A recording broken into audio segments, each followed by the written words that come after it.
Janitor took a call in Arabic in front of the CEO. The next day Sarah Jenkins was finishing up cleaning the large conference room when the company phone started ringing insistently. It was already past 8 at night, and all the employees had gone home. The sound echoed through the empty floor, creating an urgency she couldn't ignore. She hesitated for a few seconds, looking at the device that wouldn't stop ringing.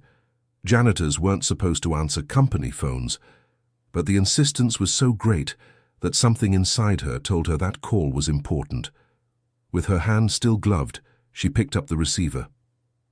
"Hello?" Her voice came out uncertain. On the other end, a male voice was speaking rapidly in Arabic, in a clearly desperate tone. Sarah felt her heart race as she recognized the language she hadn't heard in so long. "Calm down, please, I'm listening," she replied in fluent Arabic, without even thinking. The man on the other end seemed to relax immediately. He explained that he was a representative from a Middle Eastern company and had been trying to get in touch all day without success. An import contract for American technology was about to be cancelled due to a lack of document confirmation. The deadline was midnight, their local time. Sarah listened attentively while her mind worked quickly. She knew that type of negotiation. She had worked in international trade before, in another life. "The documents you need should be in the system. Let me check," she said, still processing what she was doing. That was when she heard footsteps in the hallway. Her entire body tensed up. Nathaniel Sterling, the company's CEO, walked into the room with a folder in his hand. He had forgotten something and came back to get it.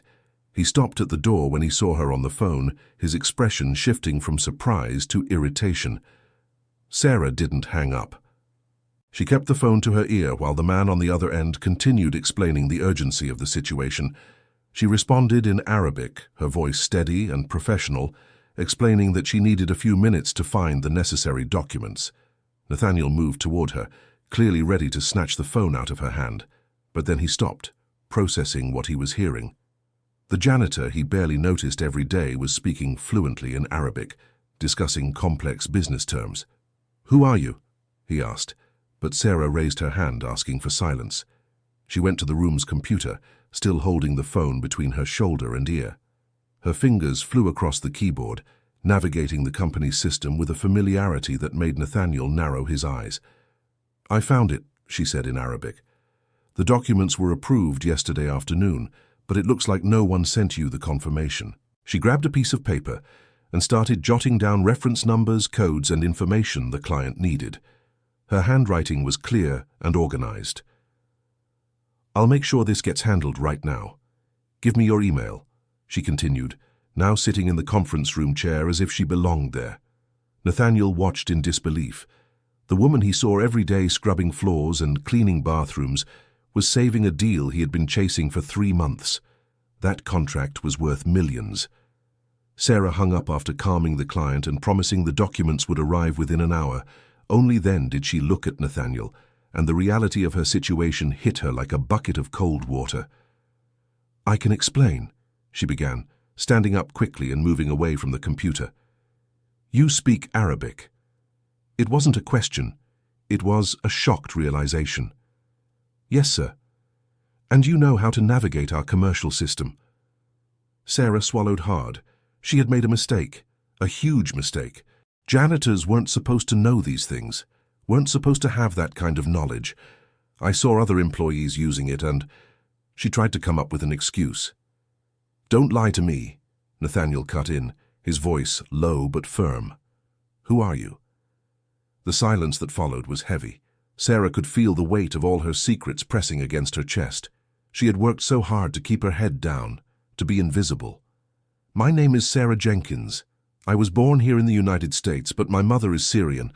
I grew up speaking Arabic at home." "And the rest?" Nathaniel pressed. "How do you know our system, our business procedures?" Sarah took a deep breath. There was no turning back now. "I worked in foreign trade before, a few years ago." "Where?" "Different companies, small ones, nothing like this one." It wasn't exactly a lie, but it wasn't the whole truth either. The full truth was much more complicated. It was about a life she had lost, about choices she had made and consequences she was still paying for. Nathaniel crossed his arms, studying her with an intensity that made Sarah want to disappear. "You just saved a $15 million contract," he said finally. "If that client had cancelled, I would have lost months of work. I didn't mean to interfere, sir. The phone wouldn't stop ringing, and how many languages do you speak?" The question caught Sarah off guard. "Besides Portuguese and Arabic, English, Spanish and French." Nathaniel's expression shifted. Something calculating passed through his eyes, something that made Sarah's stomach churn. "You'll come to my office tomorrow morning, 8 o'clock, he said, picking up his briefcase, "and finish sending those documents before you leave." He walked out of the room without looking back, leaving Sarah alone with her heart pounding unevenly.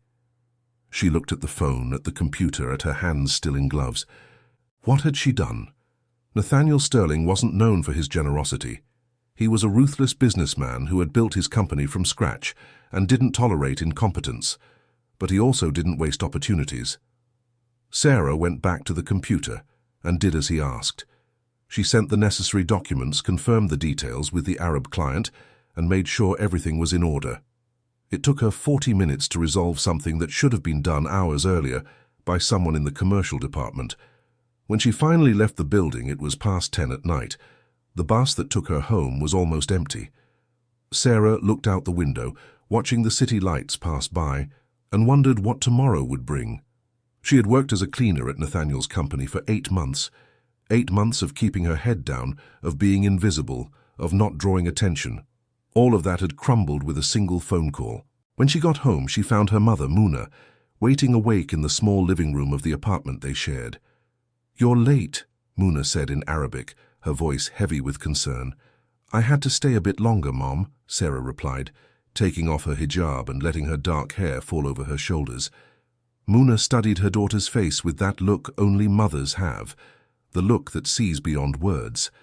What happened? Sarah sat down next to her mother on the worn-out couch. She told her about the call, about Nathaniel, about the meeting scheduled for the next day. As she spoke, she saw the worry grow in Muna's eyes. "You shouldn't have exposed yourself like that," Muna said when Sarah finished. "I know, but the phone wouldn't stop ringing, and Sarah, my daughter, you know why you need to keep your distance from these things." Muna's voice was soft but firm. "You know what's at stake." "I know, Mom, but it was just one call. Tomorrow I'll go there, he'll fire me, and we'll be back to square one. And if he doesn't fire you?" That possibility Sarah hadn't fully considered. What if Nathaniel wanted to use her skills? What if he found out more about her past? That night, Sarah barely managed to sleep. She stared at the ceiling of the tiny room she called her own, thinking of all the ways that meeting could go wrong. At 7 in the morning, she was awake, wearing the same uniform as always. If she was going to be fired, it would be with dignity. The bus was packed during rush hour. Sarah stood, holding onto the handrail, as the city woke up around her. People of all ages and professions headed to their jobs, each carrying their own invisible burdens. She arrived at the company 15 minutes before 8. The commercial building of glass and steel stood imposingly in the Wall Street district. Sarah had walked through that door so many times, always invisible, always just another face in the crowd of cleaning staff. Today was different. Today, Nathaniel Sterling knew she existed. She went up to the 10th floor, where his office was. The secretary, a woman named Megan who had always treated Sarah with polite indifference, raised her eyebrows when she saw her. "He's expecting you," Megan said, pointing to the closed door.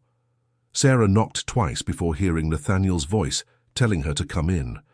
The office was spacious and modern, with a panoramic view of the city. Nathaniel was sitting behind a huge desk, wearing an impeccable grey suit. He pointed to the chair in front. "Sit down." Sarah obeyed, keeping her back straight, her hands on her lap. She wouldn't bend or appear weak, no matter what happened. Dear listener, if you're enjoying the story, feel free to leave a like and especially subscribe to the channel. It really helps us who are just starting out. Now continuing, Nathaniel opened a folder on the desk and pulled out some papers. Sarah recognized her hiring form, filled out 8 months ago when she was accepted onto the cleaning team. Sarah Jenkins, 27 years old, High school diploma, Nathaniel read. Worked as a store clerk, supermarket cashier, telemarketing operator. Basic references. Nothing special. He looked up, and there was something sharp in that gaze. Except that this person doesn't exist, does she? Sarah's heart raced, but she kept her expression neutral. I don't know what you're talking about, sir. Don't take me for a fool, Nathaniel said, his voice calm but dangerous. After you left yesterday, I made some calls. I spoke with the Arab client. He was impressed with your professionalism, your technical knowledge. He said you spoke classical Arabic, the kind you learn in serious educational institutions, not just at home. Sarah didn't answer. Every word that came out of her mouth now could be used against her. So I'll do it differently, Nathaniel continued, leaning back in his chair. I'm not going to fire you. I'm going to make you an offer. This Sarah didn't expect. She blinked, processing. Offer? I need someone who speaks Arabic for my international negotiations. You proved yesterday you have the skills. You'll keep working as a cleaner during the day, maintaining your normal routine. But at night, when necessary, you'll come to my office and do translations. Sir, before you refuse, know that I'll pay you for it. $50 for each phone call or document you translate. $50. It was almost half of what Sarah earned for an entire week as a cleaner. Her brain started calculating automatically. If she did this 2-3 times a week, she could help her mother with the medical bills piling up. Muna had heart problems. The medications were expensive, the appointments constant. Sarah worked 60 hours a week to keep everything under control, but it was still never enough. Why don't you hire a professional translator? She asked, her voice cautious. Because professional translators charge a lot and ask questions. You're already here, you already have access to the building, and you clearly need the money, Nathaniel said bluntly. It's a convenient arrangement for both parties. Convenient. The word left a bitter taste. Sarah knew exactly what it meant.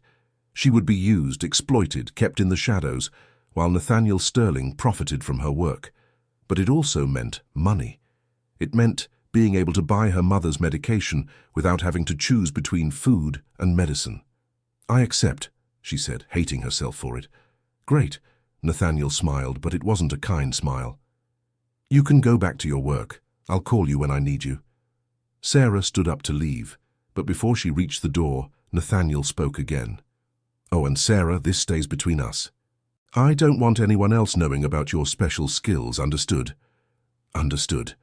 She left the office with her legs trembling. Megan looked at her with barely concealed curiosity, but Sarah walked right past her, heading back down to the locker room where she kept her cleaning supplies. The other cleaning ladies were already there, getting ready to start their day.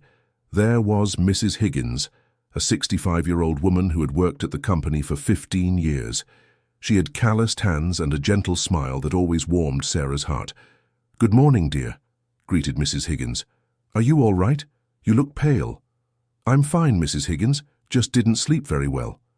"Young people these days, always on their phones late at night," the woman joked, but there was genuine concern in her eyes.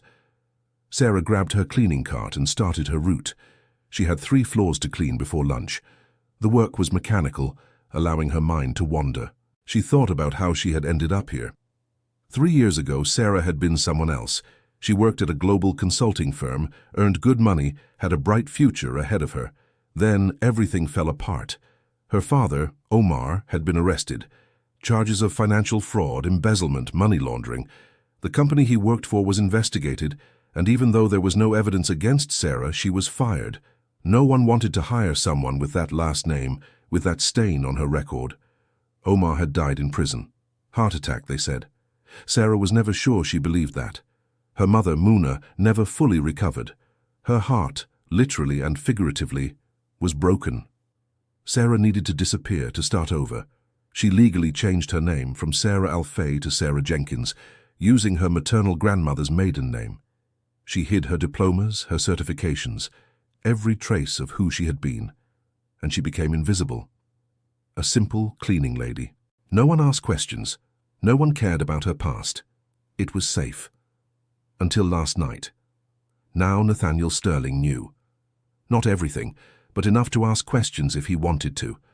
And Sarah had put herself exactly in the position she swore to avoid, being noticed, being seen.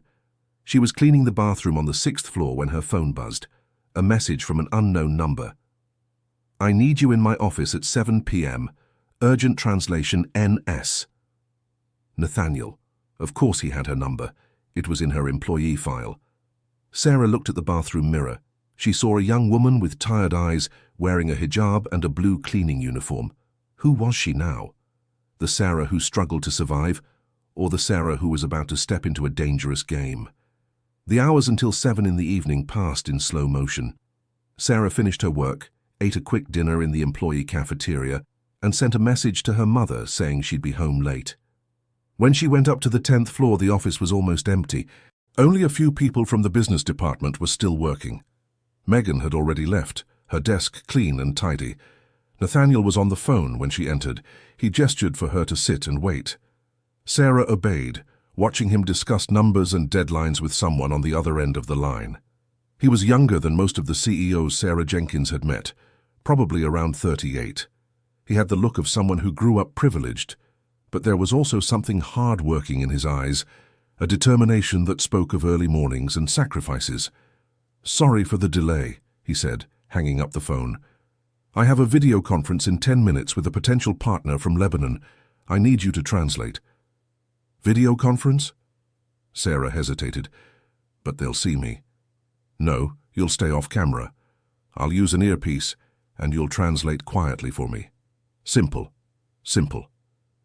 Nothing about that situation was simple. The video conference began. On the other end, 3 Lebanese businessmen discussed the possibility of importing American organic products.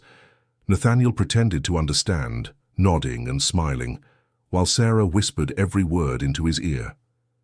It was strange to be so close to him, seeing his reactions up close, the way he controlled every facial expression to project confidence. Nathaniel was good at what he did. She had to admit that. The meeting lasted an hour. When it ended, Nathaniel looked satisfied. "You're good at this," he said, taking off the earpiece. "Better than I expected." "Thank you, sir." "Stop calling me sir. When we're working together on these translations, you can call me Nathaniel. Working together. As if they were partners. As if she had a choice." He opened the drawer and pulled out 5 $20 bills. $50, as promised. 1 hour of work, $50. Fair? Sarah took the money, feeling its weight in her hands. With this, she could buy her mother's medicine for the next 4 days. It was more than fair in terms of necessity, but something inside her knew she was being exploited. "Thank you. I have another meeting on Thursday." "Same time," said Nathaniel, already turning his attention back to his computer. Sarah understood she was dismissed. She left the office and went straight home, the money burning a hole in her pocket. Muna was watching TV when she arrived. Her mother's face lit up at seeing her daughter, but soon the worry returned. "How was it?" Sarah told her about the meeting, about the money, about the deal with Nathaniel. As she spoke, she watched her mother's expression shift between relief and unease. "This is dangerous, Sarah," Muna finally said. "The more you work with him, the more he'll know about you." "I know, Mum. But we need the money. You saw the bills that came last week." Muna couldn't argue against that. They both knew the reality they lived in, always teetering on the edge of financial ruin. The following days passed in a strange routine. By day, Sarah was just another cleaner, invisible and ignored. By night, 2 or 3 times a week, she became Nathaniel's ears and voice in international negotiations. She translated conversations about technology, meat, soy, tropical fruits. She heard proposals, counter-proposals, delicate negotiations where every word mattered. And she realized Nathaniel was building something big, expanding his company into markets he couldn't reach before. All thanks to her work. A month went by. Sarah began to recognize the voices of regular clients. There was Ahmed from Egypt, who always started calls asking about the weather in the United States. There was Karim from Saudi Arabia, who was direct and impatient. There was Fatima, one of the few women they negotiated with, from Morocco, who always made her smile with her sarcastic comments about businessmen. Sarah started to enjoy those hours. Not the work itself, but the feeling of using her mind again, of being more than just hands that cleaned. It was during one of these translations that Megan, the secretary, showed up unexpectedly in the office. She stopped at the door, surprised to see Sarah there with Nathaniel so late at night. "Sorry, I forgot my cell phone and—" Megan began, her eyes moving between them. "Sarah was helping organize some documents," Nathaniel said quickly. "You can get your cell phone, Megan." The secretary walked in, picked up the phone from her desk, and left, but not before shooting a questioning look at Sarah. After she was gone, Nathaniel sighed. "This isn't good. Megan talks too much. I can explain to her that—" "No. The fewer people who know, the better," Nathaniel cut in. "Besides, it's not her problem." But Sarah knew it would be a problem. Megan was known around the company for her gossip. By the end of the week, everyone would be talking about the janitor who stayed late in the CEO's office. And that's exactly what happened. The following Monday, Mrs. Higgins pulled Sarah aside during the lunch break. "Sarah, my dear, people are talking," said the older woman, her voice low and worried. "Talking about what?" "About you and the boss. They say you stay late in his office." Sarah felt her face grow warm. Of course they would interpret it that way. "It's not what they think, Mrs. Higgins. He asked me to help with some documents, that's all." "I believe you, dear. But you know how it is. People talk, make things up. You're a decent young woman. Don't let them tarnish your name." The irony wasn't lost on Sarah. Her name was already tarnished, just in ways no one there knew. The rumors spread. Sarah started noticing the stares, the whispers that stopped when she approached. It was uncomfortable, but she tried to ignore it. She needed the money, she needed to keep going. It was on Wednesday of that week that everything really began to change. Sarah was in Nathaniel's office, translating a call with a client from Kuwait, when the door swung open abruptly. A woman walked in. She was tall, elegant, around 40, with perfectly styled blonde hair and clothes that screamed money. Her green eyes swept the room and landed on Sarah with an expression of pure disdain. "Nathaniel, we need to talk," said the woman without even looking at him. "Catherine, I'm on an important call," Nathaniel replied, clearly annoyed. "I can see that." Catherine looked at Sarah again. "Very important." Sarah felt the venom in her words. She stood up, ready to leave, but Nathaniel gestured for her to stay. "Sarah, continue. Catherine, we can talk later." "No, we'll talk now," Catherine insisted, and there was something commanding in her voice. "Hang up that call or I'll hang it up for you." The client on the other end was confused, asking questions in Arabic about what was happening. Sarah tried to calm him down, but the tension in the room was palpable. Nathaniel hung up. "Catherine, you have no right to barge in here and—" "I do. As a shareholder in this company and your ex-wife, I have every right to question what's going on." Catherine cut in, crossing her arms. Ex-wife. The information processed in Sarah's mind. Nathaniel was divorced, and from Catherine's expression, it hadn't been a friendly one. "Your son called me worried," Catherine continued. "Justin said you've been acting strange, stressed, leaving late every night. Now I see why." "It's not what you think," Nathaniel said, his voice tense. "No. Then explain to me what the janitor is doing in your office at 9 at night." The silence that followed was heavy. Sarah wanted to disappear, vanish, be anywhere but there. "She works for me," Nathaniel finally said. "Cleaning your office at night, alone with you." "Doing translations," Nathaniel burst out. "She speaks Arabic fluently and has been helping me with international negotiations. It's work, Catherine, just work." Catherine blinked, clearly not expecting that answer. Her gaze shifted to Sarah, sizing her up with a new perspective. "Translations?" she repeated, skeptical. "A janitor doing business translations." "Yes." Layla spoke for the first time, her voice firmer than she felt. "I was born in the United States, but my mother is Syrian. I grew up bilingual." "And he pays you for that?" asked Catherine, her voice now curious rather than accusatory. "Yes." Catherine looked at Nathaniel, then back at Sarah. Something shifted in her expression, a faint amusement appearing on her lips. "Interesting," she said, "and efficient. Professional translators are expensive." "Exactly," Nathaniel agreed, seeming relieved by the change in tone. "But hiding her as a cleaner, having her do those translations in secret," Catherine shook her head. "That's exploitation, Nathaniel." "It's not." "It is, and you know it." Catherine turned to Sarah. "How much does he pay you per translation?" Sarah hesitated, glancing at Nathaniel. He nodded, giving her permission to answer. $50 per meeting or call."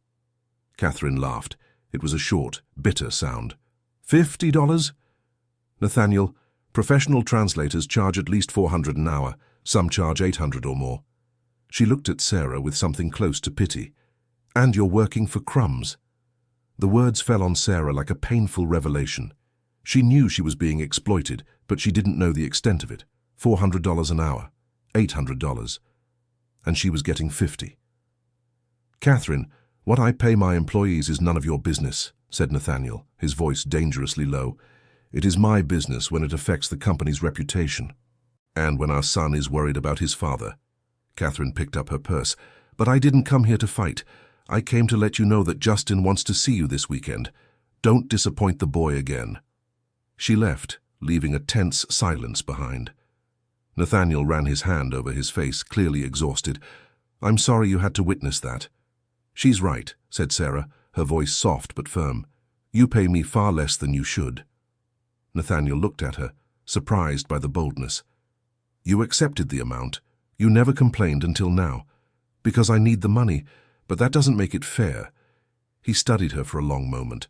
Sarah held his gaze, refusing to bow or seem weak. $100 per call," he said finally, "and we keep this between us." 150, Sarah countered, surprised by her own courage. "Are you negotiating with me now?" "I am. And 150 is still less than half of what you'd pay a professional translator." Nathaniel almost smiled. "Almost. 125. My final offer." "Deal." They sealed the agreement with a handshake. It was the first time they had touched beyond the occasional accidents during translations. Nathaniel's hand was firm, calloused in ways Sarah didn't expect from a CEO. "You're sharper than I thought," he said, releasing her hand. "And you're more exploitative than you seem," Sarah replied, but there was a slight smile on her lips. Something shifted between them that night. It wasn't friendship, not exactly, but it was respect, mutual acknowledgement that they were both playing a delicate game. Sarah left the office with her head full of thoughts.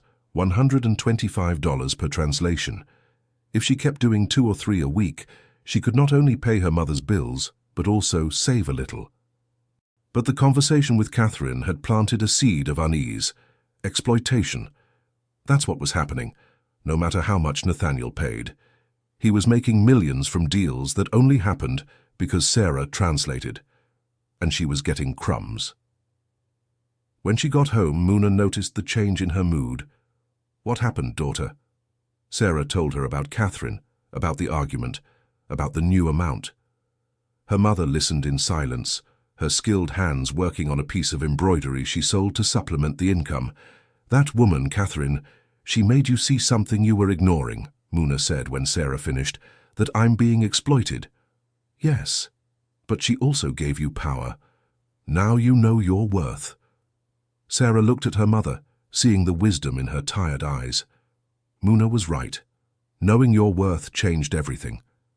The following week, Sarah began paying closer attention during negotiations. She didn't just translate, she observed. She watched how Nathaniel built relationships, how he identified opportunities, how he closed deals. And she started storing information. It wasn't conscious at first, but she memorized client names, contract values, technical details that passed through conversations. Her mind organized everything automatically, years of training in business analysis resurfacing. It was during a particularly complex translation, with a consortium of Syrian businessmen, that Sarah noticed something strange. The numbers Nathaniel was citing didn't match what she had heard in earlier conversations. He was inflating figures, lying about production capacities, promising impossible deadlines. Sarah kept translating, her voice neutral, but a part of her began to question. How far was Nathaniel willing to go to close a deal, and what would happen when his lies were discovered? The answer came sooner than she expected. 2 days later, the Syrian client called, furious. Nathaniel wasn't in the office. He had left for a business lunch. Megan forwarded the call to his cell phone, but he didn't answer. The phone rang again and again and again. Megan was getting nervous. She knew that client was important, but she didn't speak Arabic and couldn't help. That's when she saw Sarah passing through the hallway with her cleaning cart. "You," Megan called out. "The cleaning lady who speaks Arabic. I need you to take this call." Sarah hesitated. Nathaniel had been clear. No one else should know about his translations. "I can't. Please." Megan's voice was desperate. "The boss isn't answering, and this client is furious. If we lose this contract, they'll blame me." There was real fear in Megan's eyes, fear of losing her job, of failing, of being punished for something beyond her control. Sarah understood that fear. She lived with it every day. "Okay," she said, stepping forward. She picked up the phone and answered in Arabic. The client vented his anger, accusing the company of bad faith, lies, trying to deceive them. Sarah listened to everything, her mind working quickly. "I understand your frustration, sir," she said calmly. "There has clearly been a communication breakdown. Allow me to check the correct details and return your call within the hour with accurate information." Her professional tone and the respect with which she handled his concerns calmed the client. He agreed to wait. When Sarah hung up, Megan was looking at her with something like admiration. "How did you do that? He was yelling at me for 5 minutes." "I just listened," Sarah replied simply. She went back to her work, but not before jotting down the details of the complaint. When Nathaniel finally returned 2 hours later, Sarah was waiting outside his office. "I need to talk to you," she said. Nathaniel noticed the seriousness in her tone and motioned for her to come in. Megan watched, clearly curious. Inside the office, Sarah explained about the call, the accusations, the numbers that didn't add up. Nathaniel listened in silence, his face growing tenser with every word. "You shouldn't have taken that call," he said when she finished. "Megan asked me to, and you weren't answering. Still, I made it clear that no one should know about my translations. I know," Sarah cut him off, "but if I hadn't answered, you would have lost a $20 million contract." The silence was heavy. Nathaniel knew she was right.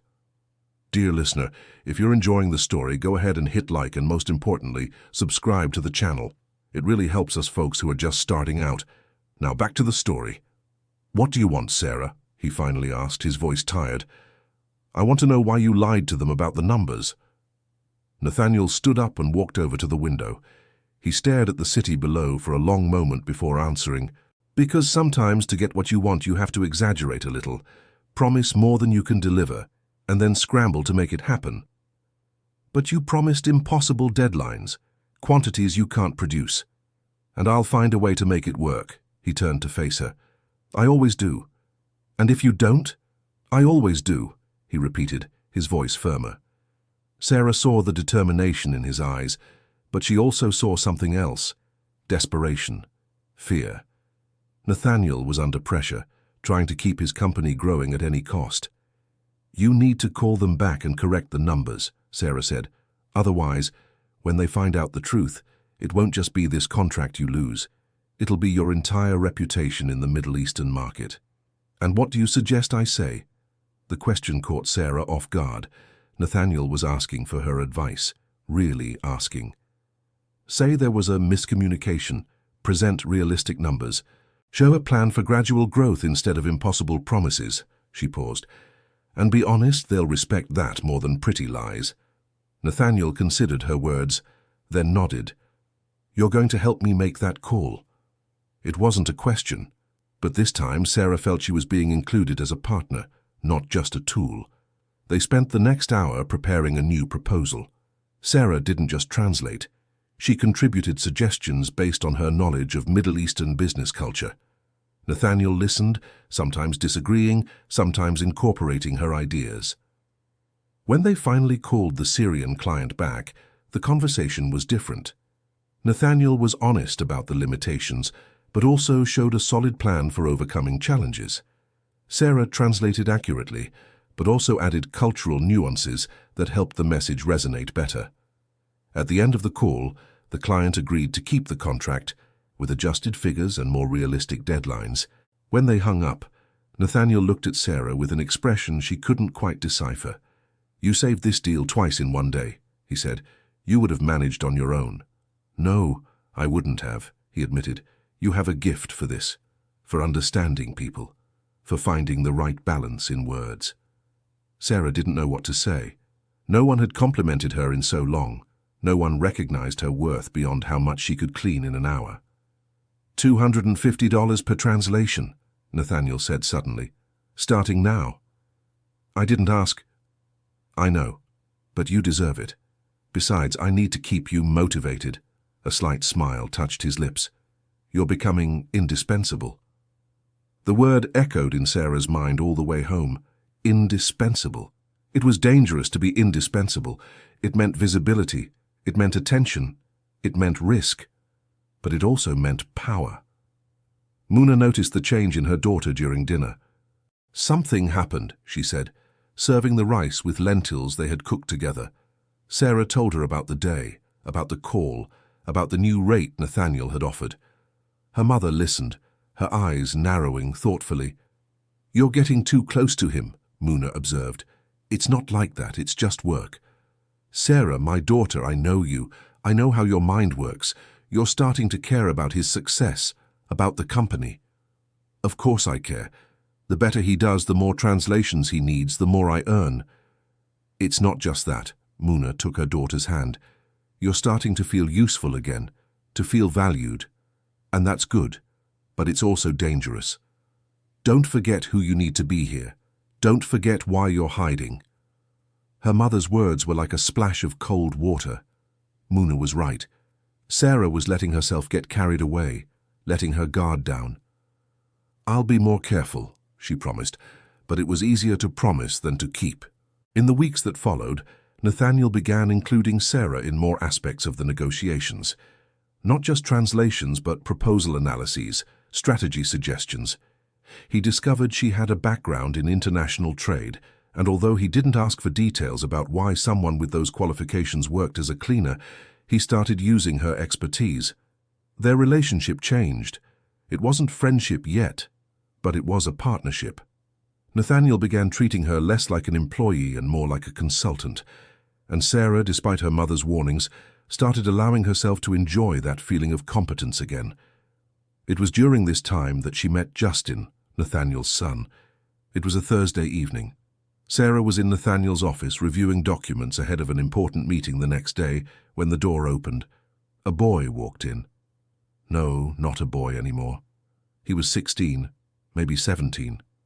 Tall, thin, with the same dark eyes as his father but softer features, probably inherited from Catherine.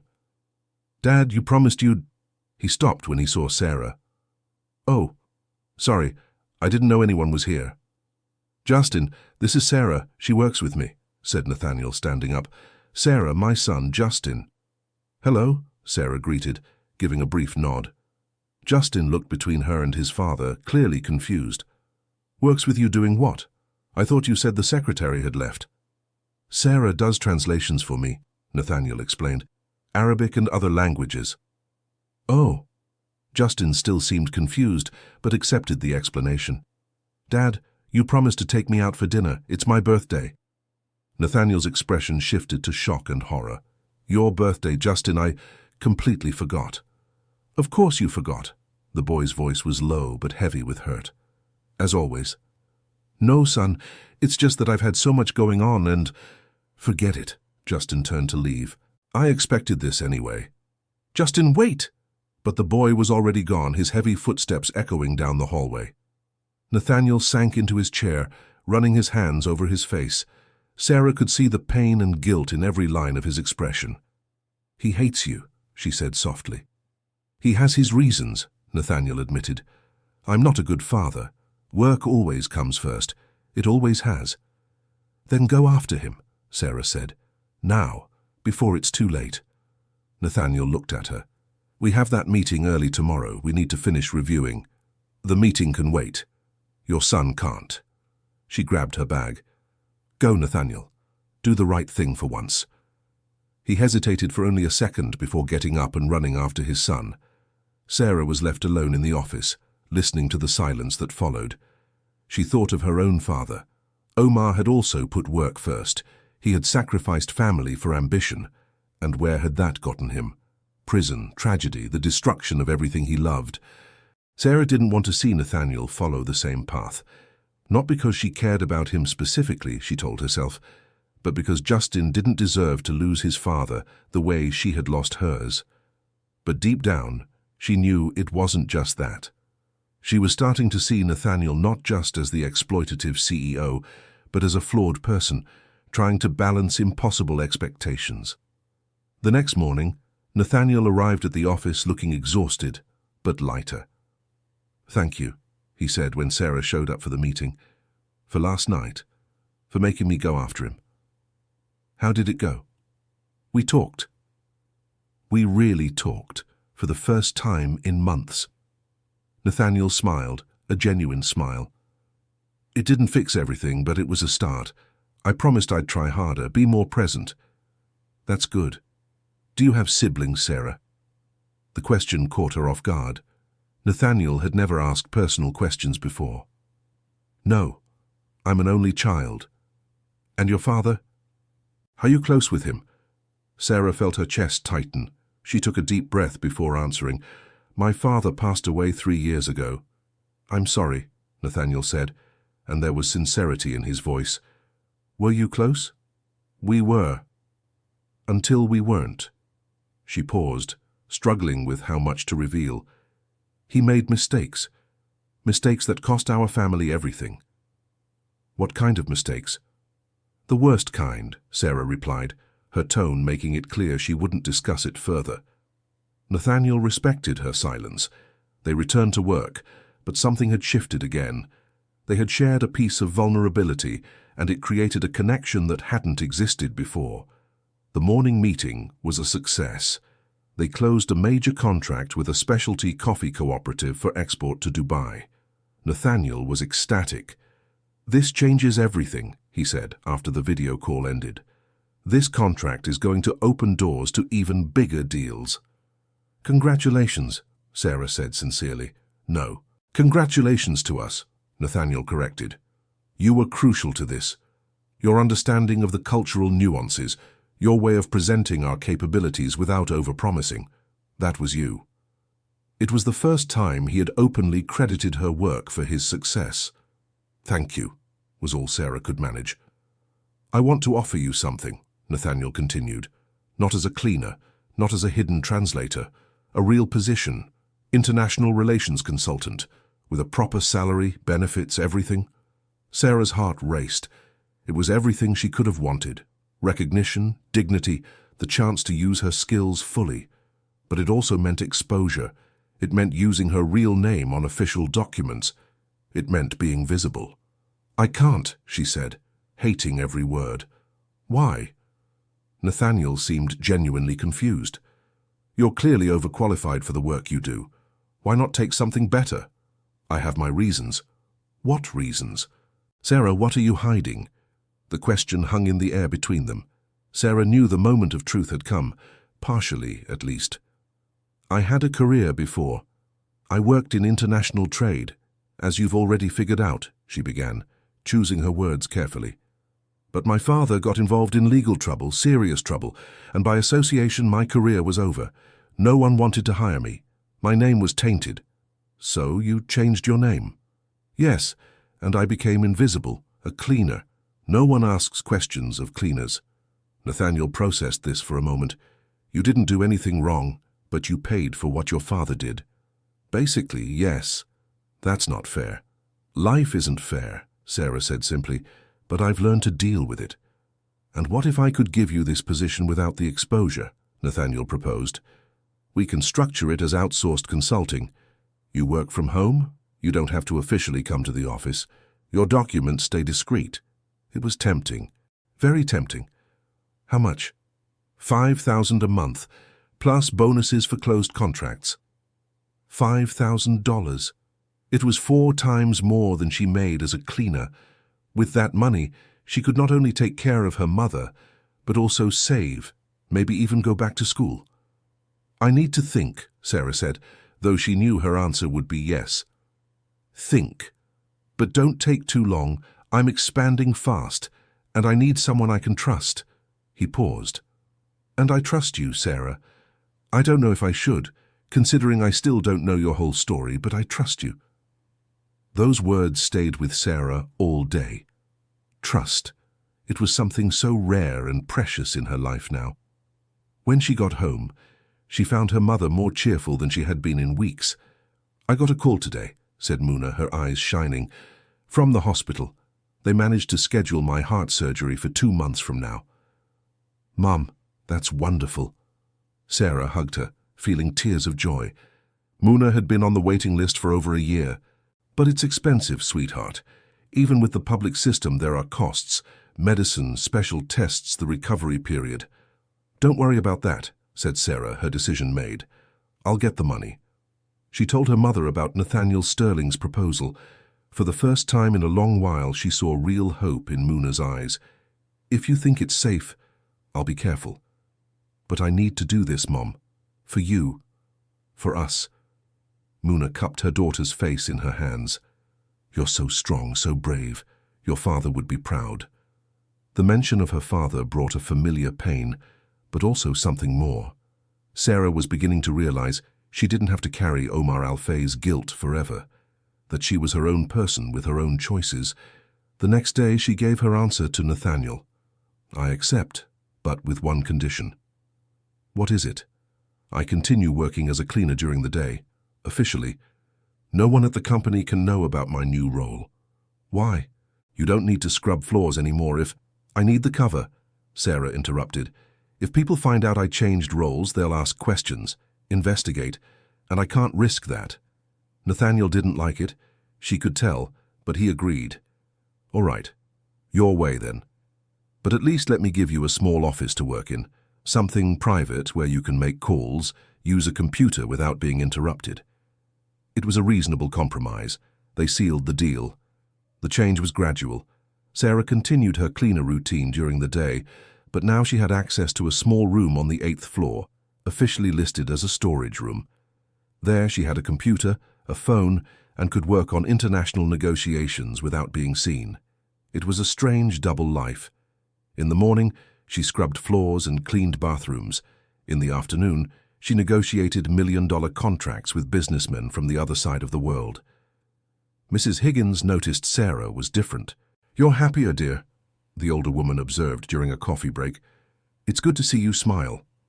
"Things are improving, Mrs. Higgins. That's all." "That's good. You deserve good things." She paused, then added in a low voice, "Just be careful, okay? I've heard gossip about you and the boss." "It's nothing like that, Mrs. Higgins, I promise." I know. But people don't need the truth to talk. They make up whatever they want." The words were a warning. But Sarah couldn't change the situation without exposing everything. The rumors at the company continued, but Sarah learned to ignore them. She had real work to do, work that mattered, and she was good at it. In 6 weeks, she helped Nathaniel close 4 major contracts, expanding the company's operations to the United Arab Emirates, Jordan, Egypt, and Qatar. International revenue grew by 40%. Nathaniel was impressed, but he was also becoming dependent on her. More and more he consulted her before making important decisions. "You have a knack for people," he said during one of those consultations. "You can read between the lines, understand what they really want." "It's just experience," Sarah replied modestly. "No, it's more than that. It's a gift." Nathaniel's compliments were becoming more frequent, and Sarah began to notice something more in his voice, something that went beyond the professional. She pretended not to notice. It was safer that way, but Catherine noticed. Nathaniel's ex-wife started showing up at the company more often, using her position as a shareholder to justify frequent visits. And whenever she came, she looked for Sarah. "So you're the miracle cleaner, said Catherine one afternoon, stepping into the storage room where Sarah Jenkins was working. Sarah stood up quickly, defensive. "Can I help you?" "Just curious," Catherine said, circling the room, observing the modest setup. "My ex-husband is impressed with you. He talks about you constantly." "I just do my job." "Sure, but doing your job is changing the dynamics of this company, and that interests me." Catherine sat down in the visitor chair. "I'll be direct. You're good, really good, and you're being wasted here, hidden like one of Nathaniel's dirty secrets. He gave me a chance when no one else would." "Because you're cheap and convenient," Catherine countered. "But you're worth more, much more." "What do you want, Catherine?" The woman smiled, a smile that reminded her of a predator sizing up prey. "I want you to consider working for me. I have my own import and export company. I can offer you double what Nathaniel pays, and dignity, without having to pretend to be a cleaner." Sarah felt her heart race. Double. $10,000 a month. It was more money than she had ever dreamed of making again. But it was also betrayal. Nathaniel had trusted her, given her a chance when she needed it. "I'm not interested." "Not yet," said Catherine, standing up. "But when Nathaniel starts letting you down, and he will, remember you have options." She left, leaving a card on the table. Sarah stared at the card for a long moment before putting it away in a drawer. She wasn't going to use it, at least she didn't plan to, but it was good to know it was there. Dear listener, if you're enjoying the story, go ahead and leave a like, and especially subscribe to the channel. It really helps us newcomers. Now back to the story. Weeks passed in a productive routine. Sarah was managing to save money, preparing for her mother's surgery. Muna was stronger, more hopeful. Everything seemed to finally be falling into place, until the past decided to come back. It was a regular Tuesday when Sarah saw a familiar face in the company lobby. A middle-aged man, expensive suit, air of authority. She recognized him immediately and felt her blood run cold. Mr. Blackwell. He had worked with her father, was involved in the same schemes that led to Omar Al-Fay's imprisonment. But Blackwell was clever. He had slipped away without charges, letting others carry the blame. And now he was there, in Nathaniel's company. Sarah lowered her head, pulling her hijab forward, trying to become invisible as she passed with her cleaning cart, but not fast enough. "Sarah? Sarah Al-Fay?" She froze. No one had called her by that name in 3 years. Slowly, she turned around. Mr. Blackwell was looking at her with a mix of surprise and something darker. "No, you've mistaken me for someone else," she said in a low voice. "No, I haven't. You're Omar's daughter. I'd recognize you anywhere." He stepped closer, lowering his voice. "What are you doing here? Working as a cleaner?" "Like I said, you've mistaken me." "Sarah, don't be foolish. I've known you since you were a child." There was something almost fatherly in his voice, but Sarah knew better than to trust it. "Your father was my friend. My father is dead," she said, the words coming out more bitter than she intended. "I know, and I'm sorry. Omar didn't deserve—" "Don't talk about him," Sarah cut in. "You have no right." Mr. Blackwell studied her for a moment, then his gaze slid to the employee badge on her uniform. "Sarah Jenkins, changed your name. Smart?" He smiled, but it wasn't a friendly smile. "Running from the past." "Building a future," she replied, keeping her voice steady despite the fear rising in her chest. "Here? As a cleaner? Sarah, you were brilliant. You had so much potential. And now I have peace. So, please, forget you saw me." She started to walk away, but Mr. Blackwell grabbed her arm. "Wait. I came here for a meeting with the CEO, Nathaniel Sterling. Do you work for him?" Sarah's stomach dropped. Mr. Blackwell had a meeting with Nathaniel. This couldn't be a coincidence. "I just clean the offices," she said, pulling her arm away. "What a shame. I thought you might be able to help us. After all, you have experience in certain business areas." There was poison in those words, a veiled threat. Mr. Blackwell knew about her past, about the accusations, about everything. "I have nothing to do with your business. Sarah said firmly. Not yet, he smiled again. But who knows? The world is small, Sarah, and the past has a way of catching up with us. He walked away, heading for the elevators. Sarah stood still, trembling, feeling her carefully built world begin to crack. Mr. Blackwell was there, at Nathaniel's company. What did he want, and how much would he tell? Sarah couldn't keep working.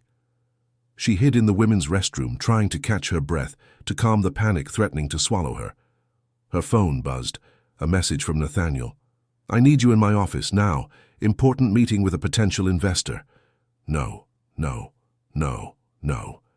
But she had no choice. She walked up to the 10th floor on weak legs, praying that Mr. Blackwell wouldn't recognize her again, wouldn't say anything. When she entered Nathaniel's office, Mr. Blackwell was sitting comfortably in one of the chairs, talking animatedly about investments. He looked at her when she walked in, and a slow smile spread across his face. Ah, the cleaning lady, he said. I didn't know she attended executive meetings. Nathaniel seemed confused. Sarah isn't... She works with me at Global Strategy Partners. He hesitated, clearly uncomfortable explaining. She speaks Arabic and has experience with the Middle Eastern market. How interesting. Mr. Blackwell leaned back in his chair, his eyes never leaving Sarah. Consulting. And here I was thinking she just mopped floors. She does both, Nathaniel said, his voice turning defensive. What's the problem? No problem. I just find it fascinating. Mr. Blackwell turned to Nathaniel. Do you know her full story? Sarah felt panic tighten her throat. I know enough, Nathaniel replied, shooting a questioning look at Sarah. I doubt that, Mr. Blackwell murmured. The meeting that followed was torture. Mr. Blackwell proposed a significant investment in Nathaniel's company in exchange for equity. The numbers were good, generous even, but Sarah saw the hidden traps, the clauses that would give Mr. Blackwell disproportionate control.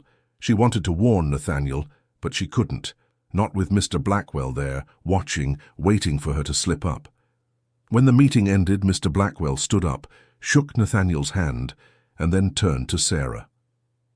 It was a pleasure seeing you again, Sarah. Or should I say Jenkins? He smiled. I'm sure we'll meet again soon. After he left, Nathaniel turned to Sarah. What was that about? How do you know that man? Sarah sank into the chair, the weight of everything pressing down on her. It's a long story. I have time, Nathaniel said, his voice serious. So Sarah told him. Not everything, but enough.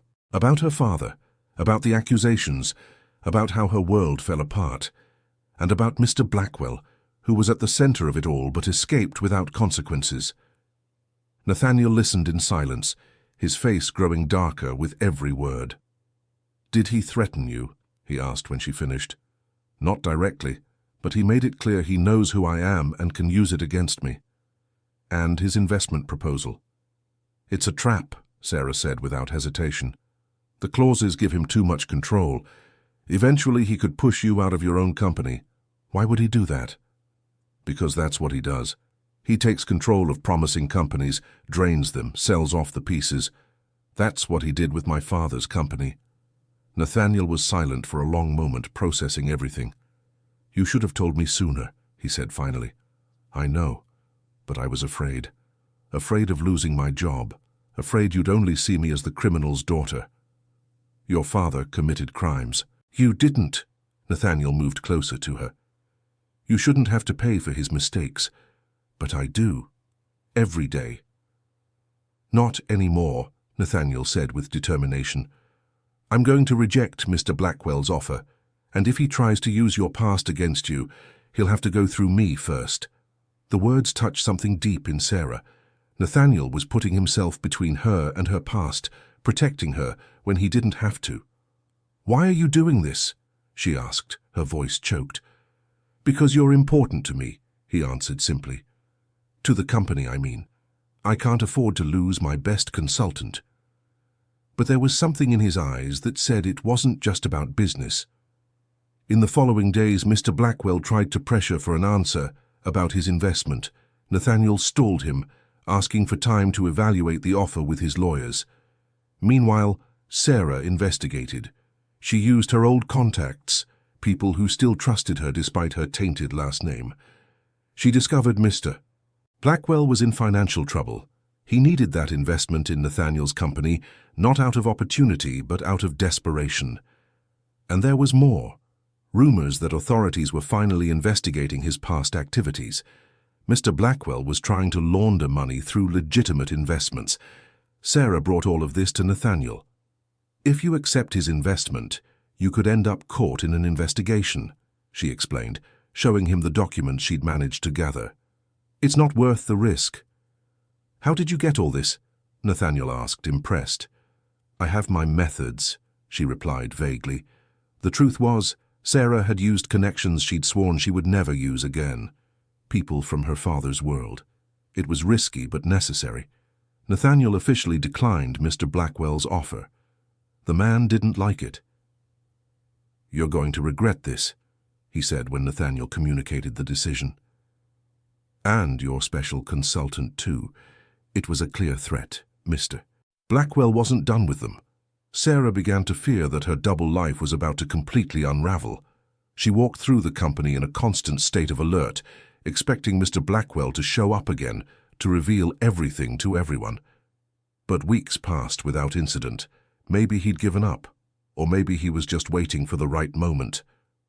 Muna's surgery was scheduled for a month later. Sarah was nervous, but hopeful. The money she'd saved would cover all the extra costs. Her mother would be fine. It was the night before the surgery that everything fell apart. Sarah was in Nathaniel's office, finalizing some documents, when Megan walked in without knocking. "Nathaniel, you need to see this," she said, her voice tense. "What is it?" he asked, looking up from the papers. "There's a man in the lobby. He's saying things about Sarah, about her being a wanted criminal." Sarah's world stopped. "What?" she managed to say. "He has documents he's showing everyone. He says her real name is Sarah Alfay, and that she was involved in schemes with her father." Megan looked at her, and there was accusation in her eyes. "Is it true?" Sarah couldn't answer. Nathaniel stood up quickly. "Where is this man?" "In the lobby, causing a scene. Security is trying to get him out, but he won't leave." Mr. Blackwell. It had to be him. Nathaniel looked at Sarah. "Stay here. I'll handle this." But Sarah knew she couldn't hide. Not anymore. She stood up, her legs trembling but her resolve firm.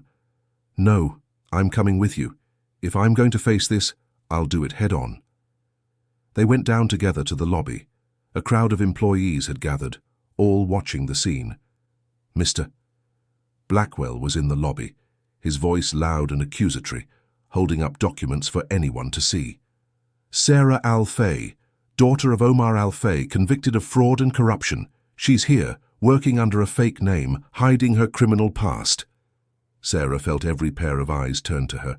The gossip, the rumors, everything was about to be confirmed in their minds, even if distorted. "I'm not a criminal." Her voice came out stronger than she expected. "My father committed crimes. I didn't." "But you ran, changed your name, hid out as a cleaner," Mr. Blackwell accused. "Innocent people don't do that." "Desperate people do," Sarah replied, stepping closer to him. "People who lost everything because of men like you." "Like me?" Mr. Blackwell feigned indignation. "I didn't do anything wrong." "Exactly. You did nothing. You let my father take all the blame, destroyed my family, and got off scot-free." Sarah's voice trembled with restrained anger. "And now you come here to wreck the life I've built, just because Nathaniel didn't want your dirty money." Murmurs rippled through the crowd. People were starting to realize there was more to the story. "That's absurd." Mr. Blackwell looked at Nathaniel. "You're going to believe her? A woman who lied about her identity?" "I am," Nathaniel said firmly, stepping to Sarah's side. "Because unlike you, she has integrity. She changed her name to escape a past she didn't create, not to flee from justice." "You're a fool," Mr. Blackwell spat. "Maybe. But I'm a fool who doesn't do business with people who destroy lives for greed." Nathaniel turned to security. "Please, escort him out. And if he comes back, call the police." Mr. Blackwell was removed, still shouting threats and accusations. When he was finally gone, the lobby fell silent. Everyone stared at Sarah. She could see the confusion, the judgment, the curiosity in their faces. Mrs. Higgins was the first to move. The older woman walked through the crowd and stood beside Sarah, taking her hand. "I don't know everything about your past, dear," she said, loud enough for everyone to hear, "but I know who you are now, and who you are now is a good person." Others began to murmur in agreement. Not everyone, but some. It was a start. Nathaniel dispersed the crowd, sending everyone back to work. Then he led Sarah back to his office. "It's over," he said when they were alone. "He can't hurt you anymore. Everyone knows now.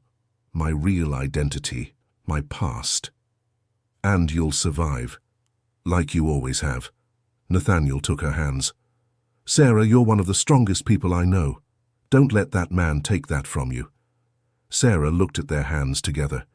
It was intimate, more than it should be between boss and employee. "Nathaniel." "I know," he said softly, letting go of her hands. "Sorry.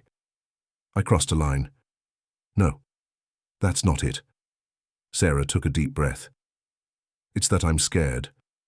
Scared that if I let people in, if I let my guard down, everything will fall apart again. I understand, but living in fear isn't living. It's just surviving." The words echoed in Sarah's mind all night.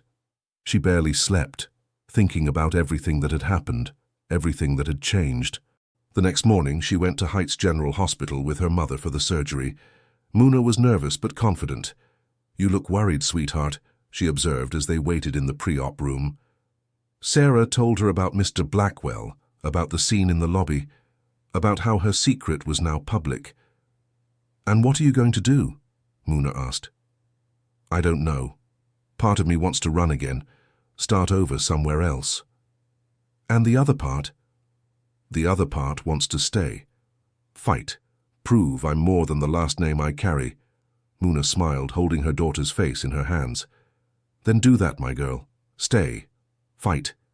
You are Omar's daughter, yes, but you are also Muna's daughter, and I don't run." The surgery lasted 6 hours. Sarah Jenkins waited every minute, her nails bitten to the point of bleeding, her prayers silent but fervent. When the doctor finally came out, smiling, saying everything had gone well, Sarah broke down in tears. Nathaniel Sterling showed up a few hours later. Sarah was surprised to see him. "How did you know I was here?" she asked. "You mentioned your mother's surgery. I thought you might appreciate the company." He offered her a coffee. "How is she?" "Good, recovering. The doctors say it was a success." "That's great." They sat together in the empty waiting room, drinking bad machine coffee. "Thank you," Sarah said after a long silence. "For yesterday. For standing by me." "Always," Nathaniel replied, and there was a promise in that word. "You can't say always, you barely know me." "I know enough. I know you're hard-working, smart, loyal. I know you protect the people you love. I know you don't give up, even when it would be easier." He turned to her. "And I know you make me want to be a better person."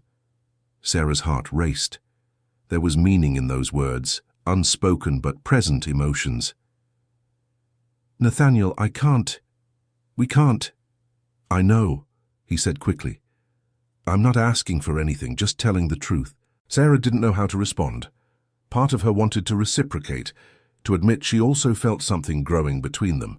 But the rational part, the part that had survived the last 3 years, knew it was dangerous to mix emotions with work, with survival.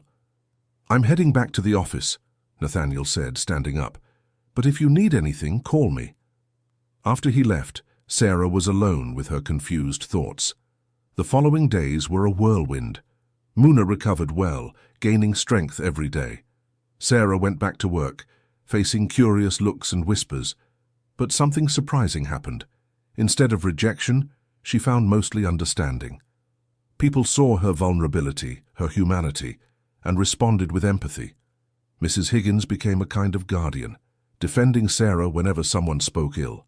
Megan, who had always been distant, started treating her with more respect. And slowly, very slowly, Sarah began to accept that maybe she could have a life there, not hidden but open. Catherine showed up a week after Mr. Blackwell's revelation. "You caused quite a stir," she said, finding Sarah in her small office. "It wasn't intentional." "It rarely is." Catherine sat down. "My offer still stands, you know, working for me." "Thanks, but no, my place is here." "Because of him?" Catherine tilted her head. "Because of Nathaniel?" Sarah hesitated before answering. "Partly, but also because here I started to rebuild. I don't want to run again." Catherine studied her for a long moment. "You're good for him, Nathaniel, I mean. He's different since you came into his life. More attentive, more present. Even Justin noticed."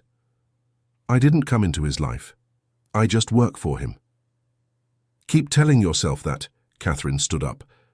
"But when you realize it's more than work, don't let fear hold you back. Life is too short to waste real connections." After she left, Sarah pondered those words. Real connections. Was that what she had with Nathaniel? And if so, what did that mean? The answer came a few weeks later, during a particularly difficult negotiation with a troublesome client from Jordan. The call was going poorly. The client was furious about delivery delays, threatening to cancel everything and sue the company. Nathaniel was visibly stressed, trying to calm the situation but only making things worse. Sarah took over. Without asking permission, she took the phone from Nathaniel's hand and started speaking directly to the client in Arabic. She used every trick she knew. She appealed to his sense of honor, their long-standing relationship, and cultural understanding. She explained the logistical challenges that caused the delays, but also presented a concrete plan for compensation. It took 40 minutes, but in the end, the client agreed not to cancel. More than that, he praised her professionalism and requested to work directly with Sarah in future negotiations. When she hung up, Sarah turned to find Nathaniel staring at her with an expression she couldn't decipher.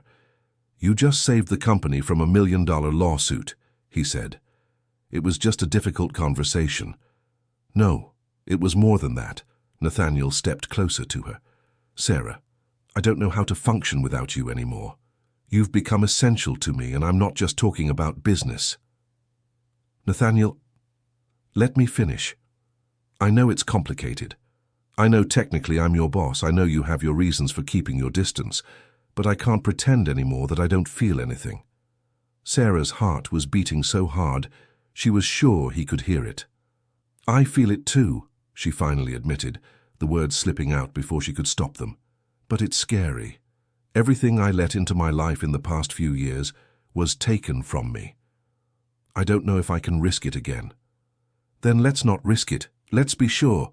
Nathaniel took her hands. "One day at a time.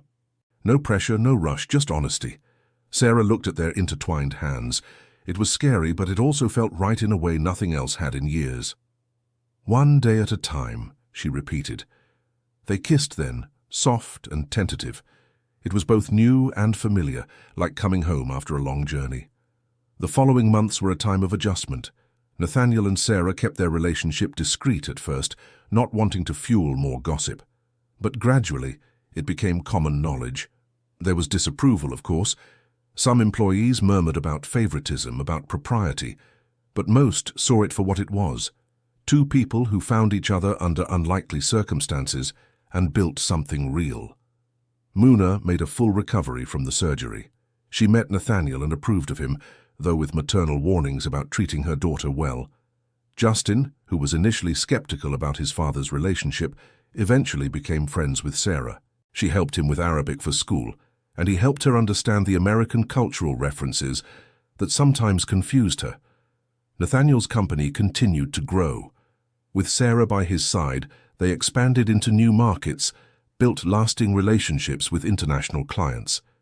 She officially became Director of International Relations, with her own office and team. But one thing didn't change. Every Thursday morning, Sarah arrived early and spent an hour helping Mrs. Higgins with the cleaning. It was her way of remembering where she came from, of not forgetting the difficult days that shaped her. Mrs. Higgins, now 67 and planning her retirement, always smiled when Sarah showed up with gloves and a cleaning cloth. "You don't have to do this, honey," she would say every time. "I know," Sarah would reply, "but I want to." It was during one of those Thursday mornings, 6 months after Mr. Blackwell's revelation, that Sarah saw the news. Mr. Blackwell had been arrested. The authorities had finally gathered enough evidence of his schemes, including documents tracing his activities during the years he worked with Sarah's father. Most importantly, they discovered that Omar Al-Fay was not the mastermind behind the operations as everyone had thought. It was Mr. Blackwell. Omar had been a pawn, manipulated, and then abandoned to take the blame. The news brought a complex mix of emotions for Sarah. Relief because the truth had finally come out, anger because it came too late to save her father, sadness because Omar had died believing everyone saw him as a criminal. She visited his grave for the first time in 3 years. Muna went with her, both crying silently. "He knows, child," Muna said. "Wherever he is, he knows the truth now." Sarah wanted to believe that. Clearing her father's name began a long legal process. Lawyers, paperwork, testimonies. Nathaniel paid for the best lawyers, refusing when Sarah tried to reject his help. "Let me do this," he said. "For you, for your family." It took an entire year, but it finally came through. An official statement that Omar Al-Fay had been a victim of manipulation and fraud by Mr. Blackwell.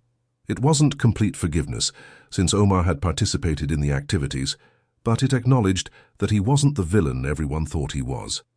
Sarah could finally use her real name again without shame. She legally changed it back to Sarah Al-Fay Jenkins, keeping both names as a symbol of her journey. Life didn't magically become perfect. There were still challenges, conflicts, tough days. But Sarah learned that imperfection didn't mean failure. It meant humanity. Nathaniel proposed on an ordinary day without any grand gesture or elaborate setting. They were in the office working late like they so often did, when he simply stopped mid-sentence about export contracts and said, "Marry me." Sarah blinked, processing. "What?" "Marry me. I love you. You complete me in ways I didn't even know I needed. I want to build a life with you, not just a business." He smiled. "Besides, your negotiation skills would come in handy for wedding planning." Sarah laughed, tears streaming down her face. That was the least romantic marriage proposal I've ever heard. "Is that a yes or no?" "Yes, of course, yes." They got married 6 months later, in a ceremony that blended American and Syrian traditions. Muna cried with joy. Justin was the best man. Mrs. Higgins and all the cleaners from the company were honored guests. Even Catherine came, surprising everyone. "He's annoying, stubborn, and a workaholic," she said to Sarah during the reception. "But he's a good man, and you're good for him. Be happy." Sarah never thought she'd have this kind of ending, not after everything she lost, everything she went through. But there she was, surrounded by people she loved, with a future full of possibilities ahead. The past hadn't disappeared. The scars remained. But Sarah learned that scars were proof of survival, not marks of shame. 2 years after the wedding, Sarah was in the process of expanding operations into Asia when she received an unexpected phone call. It was a young woman, 23 years old, newly graduated of Syrian descent. Her father had been arrested for fraud, and she was struggling to find a job with her tainted last name. The story was painfully familiar. "I was told you could help me," the young woman said, her voice carrying desperation. "I was told you understand." Sarah understood perfectly. "Come to my office tomorrow. Let's talk about opportunities." She didn't just offer the young woman a job. She started a program within the company specifically for people facing discrimination due to unfair family associations. She gave them a chance to prove their own worth. Nathaniel fully supported it, helping expand the program. "You're changing lives," he said, watching Sarah mentor a group of young professionals who had been rejected elsewhere. "I'm giving them what someone gave me, a chance.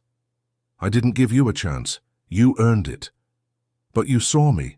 When everyone else ignored me, you saw me. That made all the difference." The company grew not just in revenue, but in impact.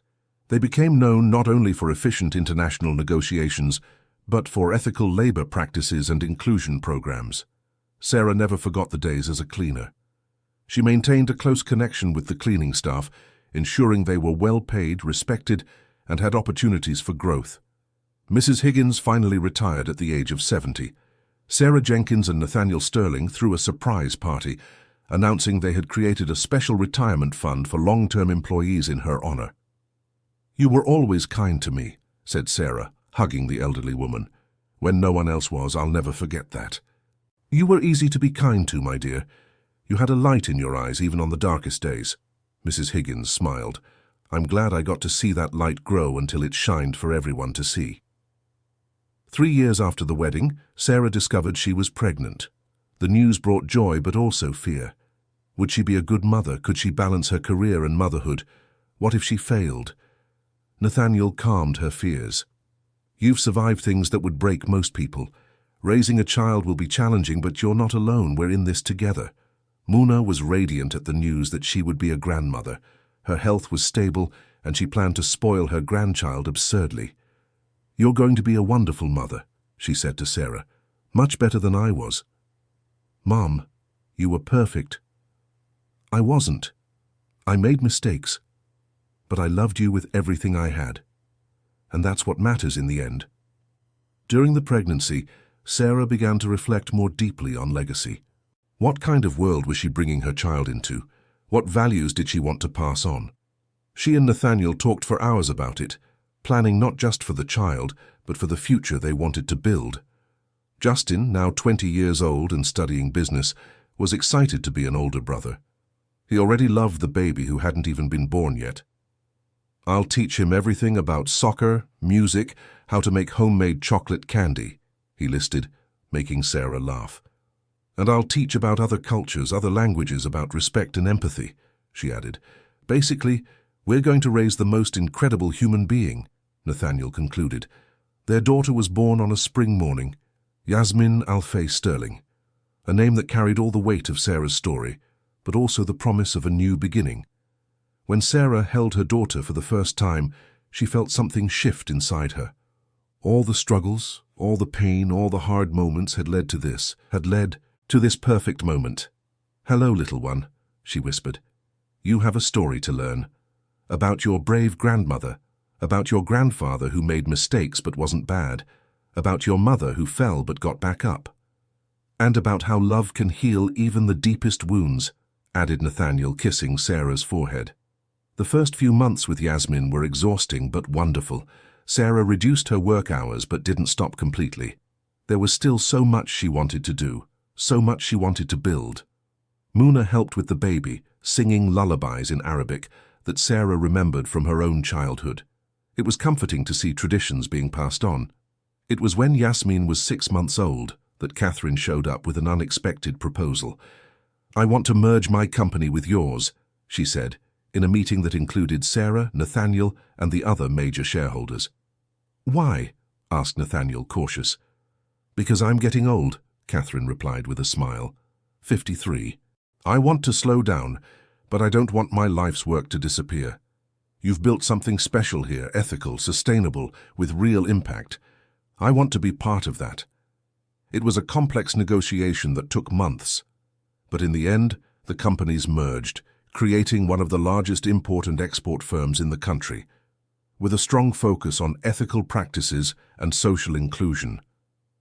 Catherine became a special consultant, using her experience to mentor the next generation of business leaders.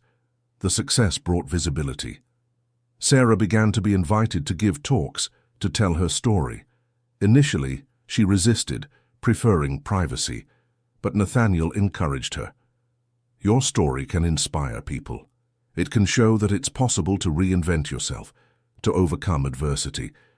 So she started speaking publicly about being the daughter of a man accused of crimes, about losing everything, about becoming invisible as a cleaner, about being discovered and rebuilding herself. The talks resonated especially with women, with immigrants, with anyone who had ever felt the weight of social judgment. Sarah received emotional messages, stories from people who found courage in her words. It wasn't always easy. There were days when the weight of the past still pressed down. There were moments of doubt, of fear that everything would be taken from her again. But she had support now. She had Nathaniel, who held her when nightmares about the past woke her up. She had Muna, whose wisdom always guided her. She had Justin, whose humor brought lightness to heavy moments. And she had Yasmin, whose innocent laughter reminded her why it was worth fighting. 5 years after Yasmin's birth, the company launched a bigger initiative, a fund to help families of people wrongfully imprisoned obtain adequate legal representation, inspired by Omar's story, but expanded to help many others. The initiative gained national attention. Other companies started similar programs. Sarah was invited to discuss justice system reform in government forums. She never imagined that her personal pain could be transformed into systemic change. But it was happening. Mr. Blackwell, still in prison, tried to make contact once. He sent a letter asking for forgiveness, trying to explain his actions. Sarah read the letter once and threw it away. Forgiveness was something she gave for herself, not for him. And she wasn't ready. Maybe she never would be, and she was okay with that. Some forgiveness didn't need to be given. Some wounds didn't need to be fully healed. It was enough to learn to live with them, not to let them define who you were.